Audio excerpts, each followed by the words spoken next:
We're about to talk about something we've been talking about all week, and you guys are probably sick of it, but we're going to talk about it anyway, okay? We won a Shorty Award. Look at it. They even brought us a new one. We got a new one in the mail. They got it to us quick. It's not broken. It's beautiful. Check it out. Last week when we recorded when we recorded the podcast, we had the Shorty Award in the other room, and we straight up couldn't talk about it, and that was pretty excruciating. Like, we had to come up with a lot of things to talk about that were not the one thing we wanted to talk about. Yeah. Which is annoying because it's like, oh, here is probably a career-defining accomplishment. Can't talk about it. Yeah, it was weird not being able to talk about it for sure. But now we've kind of talked about it to exhaustion a little bit. I think everyone's kind of like, we get it, you won a Shorty Award. But well, let's just talk a little bit more about. It is pretty amazing because I mean, like, we still can't believe it. It's so weird. Yeah, and it's kind of interesting when it comes to award stuff like this. Usually after the fact, nothing happens. Like, it's not like you're going to get a flood of subscribers or a flood of followers or a flood of, brands trying to work with you and whatnot. But it now sounds like I'm like listening through a paper cup. It sounds weird, whatever, just happened. Oh, maybe that was AJ messing with the headphones on you instead of me. Oh. Is that you instead of me? I think the problem was it's like switched around. Oh. So like I was adjusting Richard's. Oh, maybe my headphones are plugged into Richard's or something like that? Yeah. I think that's what the issue was. No, that can't be possible. No, it is possible. Yeah, Here, I just turned yours up, Richard. Do I sound louder? Yeah, you sound low. Whoa, hey, oh, there it is. Okay. I know what the problem is. Last week when we were shooting the Shorty Awards acceptance speech, I think we unplugged a bunch of stuff, and we probably switched the headphone cable pluggers. So I was saying, I was telling AJ to turn me down in the headphones, and he was really turning you down in the headphones. What's going on? Yeah, because it was like going past the midpoint, and I was like, all right, that's pretty low, Andrew. I was like, keep going, keep going down. And Richard's like, well, I don't know what's happening. I can't. I literally, I'm like, when you take two paper cups and you put them over your ears, and everything's like that's literally what it sounds like. You want to know something really funny the other day that happened? So I was on the phone with Richard, and he, oh God, I know this. I was on the phone with Richard, and I was on speakerphone, right? And Richard has his AirPods in, and I'm always doing stuff when I'm on the phone. Yeah, always doing stuff. And I'm just walking around my room. I did not change anything about what I was doing, and then all of a sudden, I hear Richard like doing shit. And it sounds like he's like washing his hands or whatever. And then he's like, what did you do? What did you change? It sounds like you're underwater right now. I can't hear anything you're doing. It sounds like you're underwater. I'm like, I can't hear you, Andrew. I can't hear you. Whatever you did, I don't know what you did. And because sometimes your headphones do that. Sometimes your headphones fuck up, and I get so annoyed because you'll be in the middle of a very long sentence, like trying to make a valid point, and then it goes, yeah. So then, you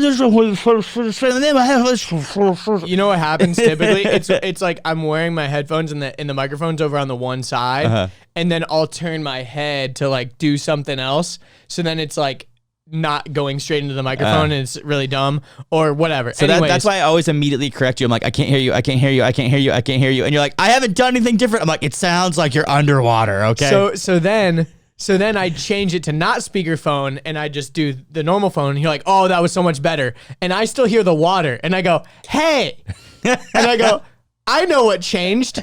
You're washing your hands, and the sound of the water is coming through the speakerphone, thus getting then picked up in the microphone.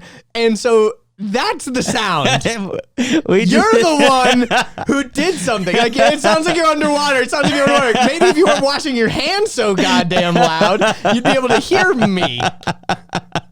I felt so stupid.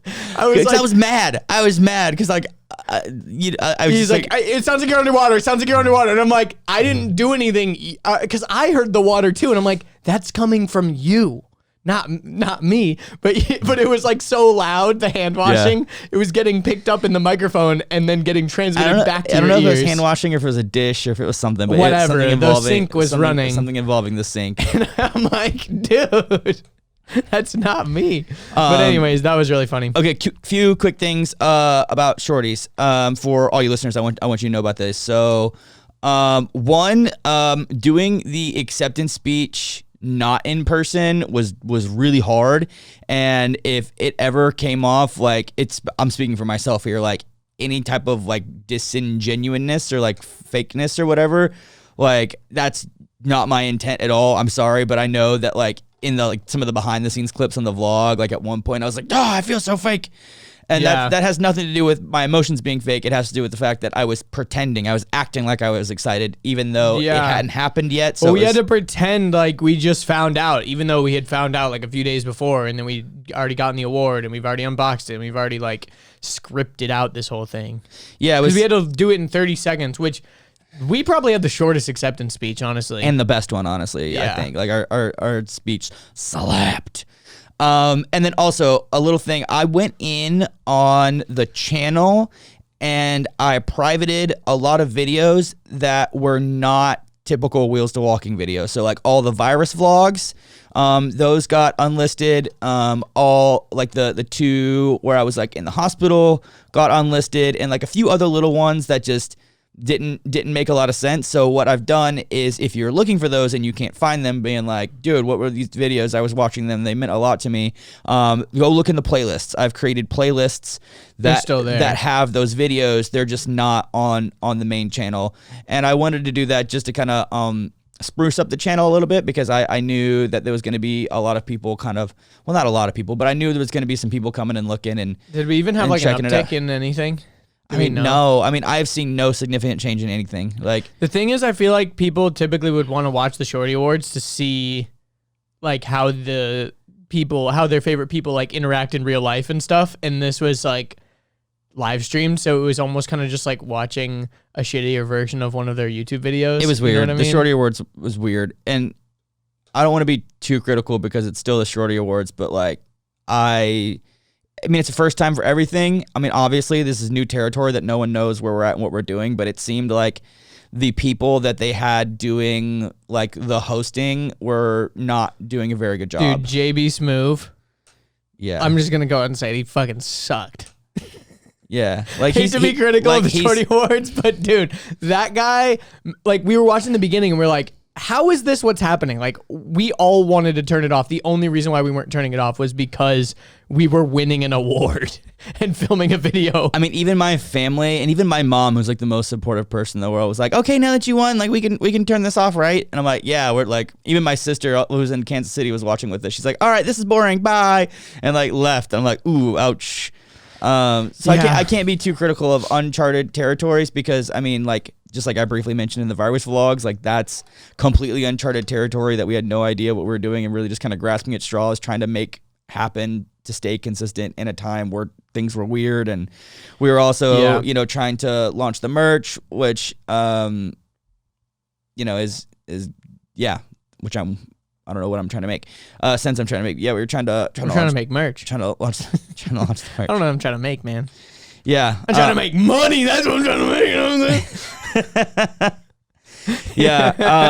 But in the post-show interview with Jules, Jules, she just asked me a few little questions about this and that, and one of the questions she asked was like, what creators would you want to collaborate with? And I was like stuck on the spot because I didn't know she was going to ask that question. I was like, well, there's a lot of creators I'd like to collaborate with. I was like, but the ultimate dream is like maybe not even a collaboration, but just to like meet Casey Neistat. I'm like, he inspired me to do this, and my producer to tell the stories the way that he tells the stories, yada yada.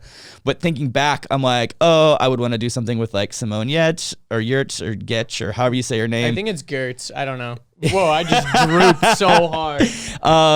Zach's Jerry Rig Everything or Jerry Rig Everything. Yeah, but see, those are like those shout outs.